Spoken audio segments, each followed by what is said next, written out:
Por acaso vai dizer-lhe, quando ele volta do campo, vem depressa para a mesa?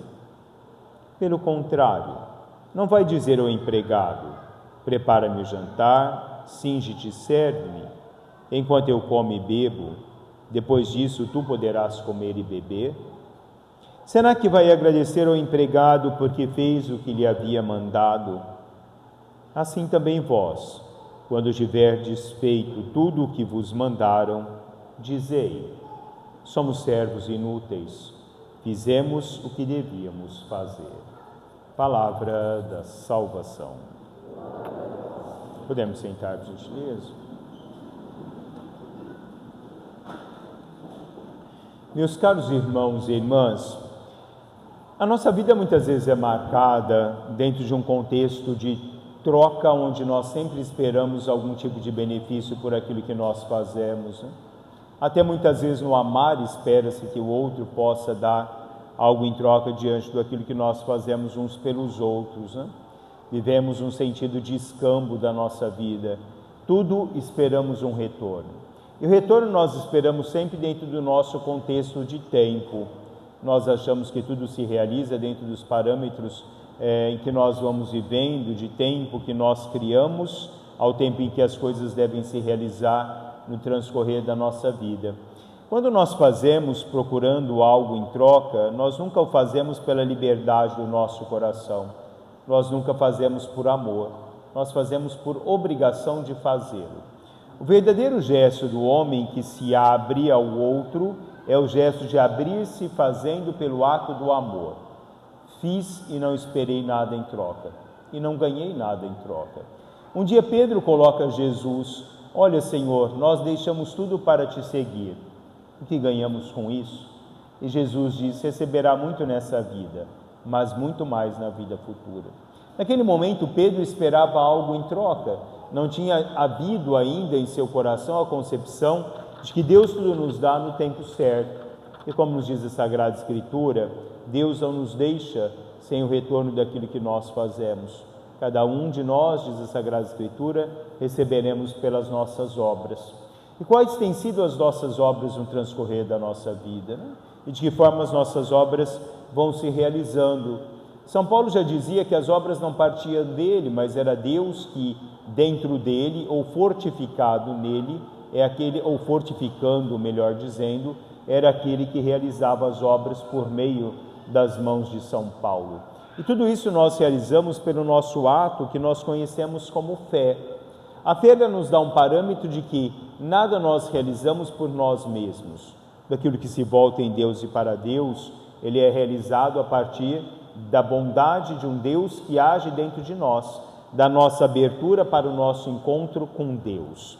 Na carta aos Hebreus, São Paulo vai dizer que a fé é a certeza daquilo que se espera, a demonstração das realidades daquilo que não se vê. Pela fé nós não vemos, nós vemos a ação de um Deus que se realiza no nosso coração, mas que nós não temos um conceito daquilo que seja para nós palpável, porque para nós muitas vezes o que é substancial para a nossa vida é aquilo que nós podemos ver, é aquilo que nós podemos palpar, aquilo que se torna sólido, porque para nós o ganhar nessa vida é apenas ganhar no que se torna sólido, se torna concretizado. Para nós ganharmos em Deus, é ganharmos o que Deus vai nos dando enquanto vida e vida em abundância que nós temos, partindo da nossa própria experiência, com Ele uma experiência que vai se tornando uma experiência de fé no transcorrer da nossa vida. A fé, diz o Catecismo da Igreja Católica, é um dom de Deus, é uma virtude sobrenatural infundida por Ele. Para que possa manifestar essa fé, é necessário a graça de Deus, que prove e socorre, ajuda o interior no Espírito Santo, que move o coração do homem e o leva a Deus. Mas para que essa ação de Deus possa realizar em cada um de nós, é necessário que nós tenhamos a nossa adesão a Deus. Porque o Catecismo diz que a fé é primeiro uma adesão pessoal do homem a Deus.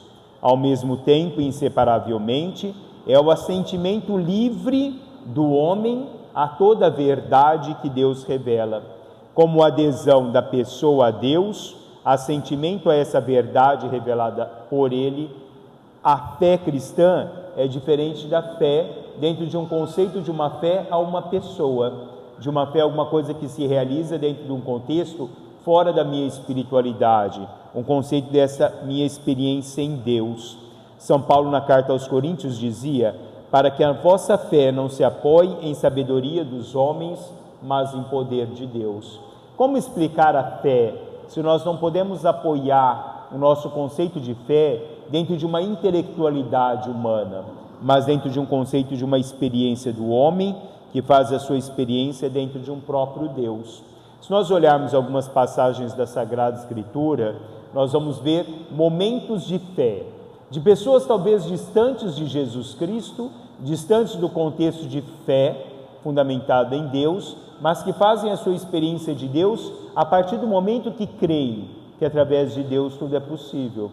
Quando nós olhamos em Marcos 10, 46, 52, nós vemos o encontro de Jesus com Bartimeu.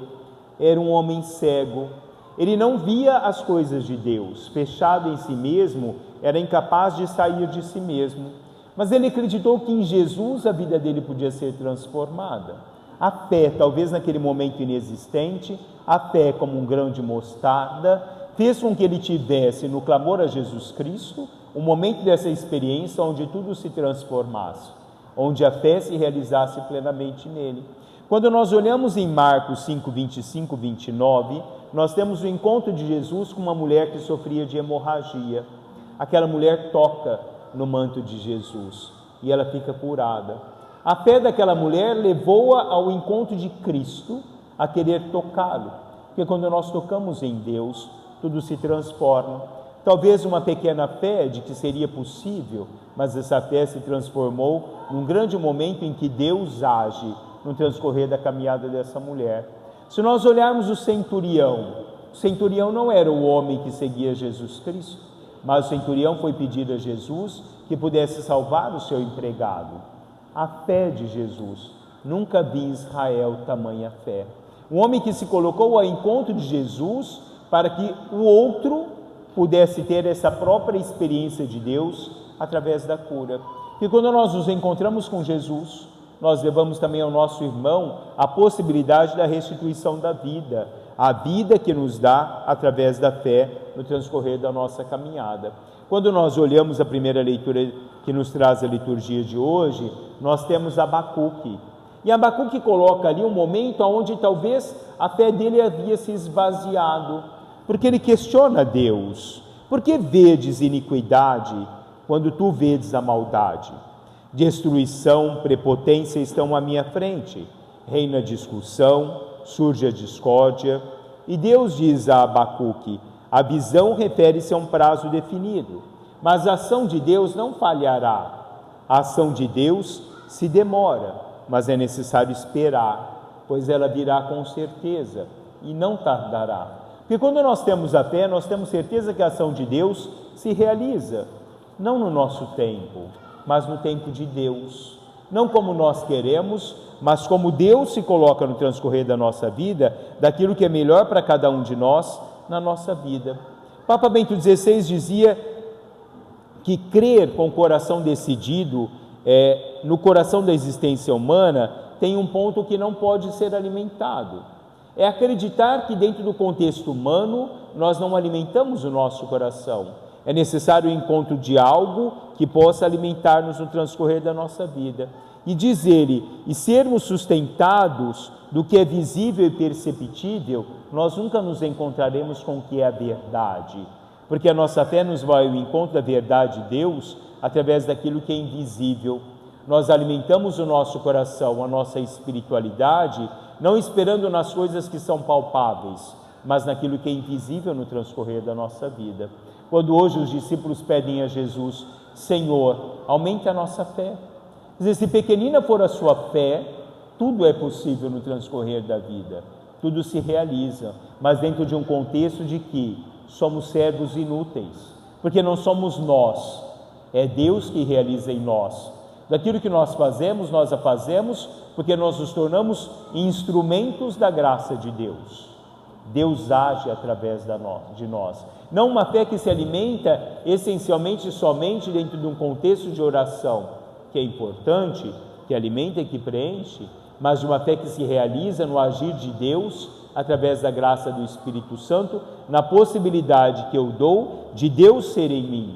Já não sou eu quem vive, é Cristo quem vive em mim, dizia São Paulo. Dentro de um contexto onde eu reconheço que tudo aquilo que se realiza, realiza-se dentro da minha fragilidade, dentro da minha pequenez, dentro do meu nada, de um Deus que age em nós. Quando nós olhamos uma frase de São Francisco de Assis, celebrado ontem, como ele dizia, e Deus olhando para a terra e não achando ninguém mais indigno do que eu, me escolheu para fazer aquilo que ninguém queria fazer.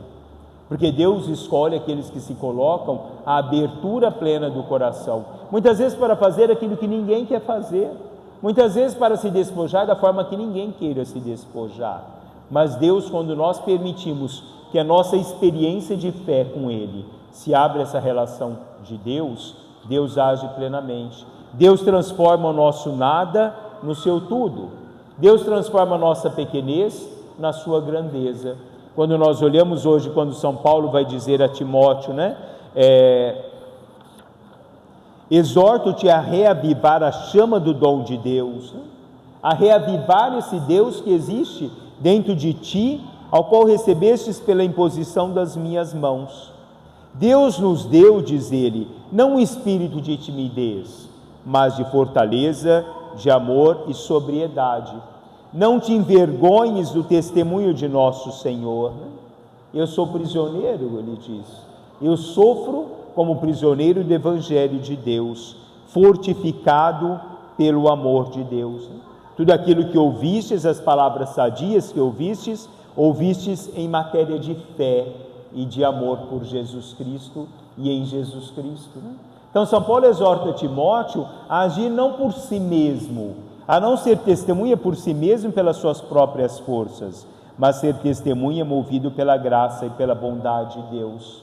Explicar a fé, não se tem como explicar se não se vive, não se tem como levar ao outro que é evidenciar a fé, se o outro não faz a experiência dessa fé no transcorrer da caminhada, vivendo essa presença de Deus no transcorrer da vida. A fé é uma conversão na qual o homem descobre de estar seguindo a Deus na contemplação mais profunda da razão, que explica somente através de uma fé que não é demonstrável, de uma realização de Deus em cada um de nós e através de nós no transcorrer da nossa caminhada. A decisão de cada um de nós de viver essa fé é uma decisão pessoal, O homem, diz São Paulo aos Romanos, não é justificado pela lei, ele é justificado pela fé. Nós seguimos a lei como parâmetro de vida, mas nós somos justificados pela fé. Mostre a tua fé sem obras, que eu mostro a minha fé com obras. A fé, diz São Tiago, sem obras ela é morta. E a fé, através de obras, ela é viva, ela reaviva o coração do homem em qualquer momento. Porque quando nós amamos Deus, quando nós fazemos essa experiência de Deus, nós compreendemos que nós não podemos explicar a fé dentro da intelectualidade humana. Dante Alighieri dizia: louco é quem espera que a nossa razão possa percorrer a infinita via que tem uma substância de 3 pessoas. Louca, insana, é a intelectualidade que pensa que pode explicar efetivamente o que é a fé para aquele que não se abre à fé, aquele que não se abre a essa experiência dessa gratuidade do amor de Deus no transcorrer da vida. A nossa fé não apoia-se, diz São Paulo aos Coríntios, em sabedoria dos homens, mas em ação de Deus, de um Deus em cada um de nós, de um Deus através de cada um de nós. Poderíamos ficar horas falando, tentando explicar o conceito da fé, mas a nossa racionalidade não chegaria a uma concepção se eu não tenho esse adentrar, o mergulhar na minha experiência dele no transcorrer da vida. O mergulhar na experiência de Deus, ela não pede nada em troca, ele apenas reconhece a sua pequenez, apenas reconhece o seu nada diante do tudo de Deus, que somente através dele o homem pode se tornar alguém que segue ao Senhor, reconhece o Senhor e vive através do Senhor, sem esperar nada em troca. de um amor que se doa e se doa na integridade, porque ama, e ama apenas porque ama. Louvado seja nosso Senhor Jesus Cristo. Professemos a nossa fé.